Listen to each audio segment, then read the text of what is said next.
নৈরাজ্যের বাংলাদেশে প্রতিদিনই ভয়ঙ্কর ছবি। ঢাকায় ধ্বংস বঙ্গবন্ধু ভবন, মুজিবের স্মৃতি মুছে ফেলার চেষ্টা। এই তাণ্ডবের তীব্র নিন্দা করল ভারত।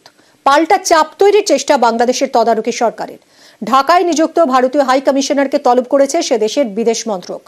এদিকে বাংলাদেশের তাণ্ডব থামার নাম নেই। এবার প্রাক্তন রাষ্ট্রপতি এবং অবসরপ্রাপ্ত সেনা প্রধানের বাড়িতে হামলা।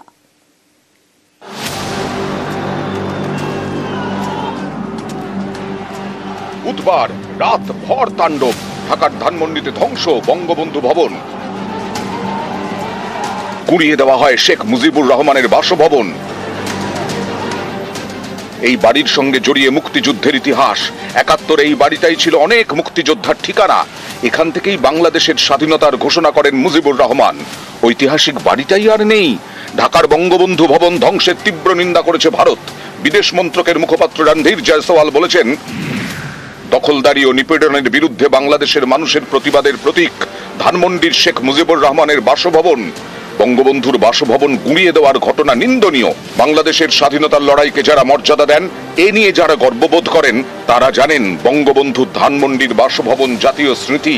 এই ধরনের ধ্বংসলীলা নিঃসন্দেহে চরম নিন্দার। শুধু বঙ্গবন্ধু ভবন নয়, বুধবার রাতে ঢাকার ধানমন্ডির ৫ নম্বর বাড়িতেও হামলা চলে। এই বাড়িটির নাম সুধা সদন। স্বামী ওয়াজেদ মিয়ার সঙ্গে একসময় এই বাড়িতে থাকতেন শেখ হাসিনা। সেখানেও আগুন লাগিয়ে দেওয়া হয়। এই তাণ্ডবের জন্য শেখ হাসিনাকেই কাঠগড়ায় তুলেছে ইউনূস সরকার। তাদের দাবি, হাসিনার উস্কানির জেরেই নাকি এরকম পরিস্থিতি। এই উস্কানির পেছনে ভারতের মদত রয়েছে বলেও দাবি বাংলাদেশের বিদেশ উপদেষ্টার। এসব বলে তারা ভারতের ওপর পাল্টা চাপ তৈরির চেষ্টা করছে। তাই ঢাকায় নিযুক্ত ভারতীয় হাই কমিশনারকেও তলব করেছে ইউনূস সরকার। ভারতে থেকে যেসব বক্তৃতা বিবৃতি দিচ্ছেন, সেটাকে ছাত্র জনতা ভালোভাবে নেয়নি এবং তিনি অবিরাম যেহেতু প্রভোগ করতে থেকেছেন, তারই ফলশ্রুতিতে এই ঘটনাটা ঘটছে বলে আমাদের বিশ্বাস। আমরা ভারতকে আমরা অনুরোধ করে যাচ্ছি যে তাকে যেন এই ধরনের বক্তব্য দেওয়া থেকে যেন তাকে বিরত রাখার চেষ্টা করা হয়। আমরা দেখবো যে কি ঘটে এবং কতটুকু তারা পদক্ষেপ নেয়, সেই অনুযায়ী আমাদেরকে পরবর্তী পদক্ষেপ নিতে হবে। একদিকে ইতিহাস মুছে ফেলার চেষ্টা, আরেকদিকে দায় চাপানোর চেষ্টা, কিন্তু এসবে লাভ হচ্ছে না। পদ্মা পাড়ে তাণ্ডবের রেশ পৌঁছে গেছে টেমসের পাড়েও। বঙ্গবন্ধু ভবন ধ্বংসের প্রতিবাদে লন্ডনে বিক্ষোভ দেখান প্রবাসী বাংলাদেশিরা। লন্ডনে বাংলাদেশ দূতাবাসের সামনে হয়েছে বিক্ষোভ। শুধু বঙ্গবন্ধু নয়, বাংলাদেশের কট্টরপন্থীদের হাত থেকে রেহাই পাননি সে দেশের প্রাক্তন রাষ্ট্রপতি আব্দুল হামিদও।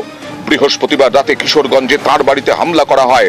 কয়েক ঘন্টা ধরে কয়েকশো জনের তাণ্ডব, ভাঙচুর করে আগুন লাগিয়ে দেওয়া হয়, লুটপাটও করা হয়। বাংলাদেশের অবসরপ্রাপ্ত সেনাপ্রধান মাইনুদ্দিন আহমেদকেও টার্গেট করা হয়েছে। তার নোয়াখালীর বেগমগঞ্জের বাড়িতে মাস্ক পরে হামলা চালায় একদল কট্টরপন্থী, ভাঙচুর করে বাড়ি। বুধবার রাতে ধানমন্ডিতে বঙ্গবন্ধু ভবন ধ্বংসের ঘটনাকে এর আগে কার্যত সমর্থন করেছে ইউনূস সরকার। এখন চারপাশে নিন্দার ঝড়। চাপে পড়ে এখন তাদের গলায় মিষ্টি মিষ্টি কথা। শুক্রবার ইউনূস সরকারের প্রেস সচিব শফিকুল আলম বলেন, সরকার দেশের সকল নাগরিককে আইন মেনে চলার আহ্বান জানাচ্ছে। এতে আমরা নিজেদেরকে আইনের প্রতি শ্রদ্ধাশীল একটি জাতি হিসেবে বিশ্বের কাছে প্রতিষ্ঠিত করতে পারব। নিউজ 18 বাংলা।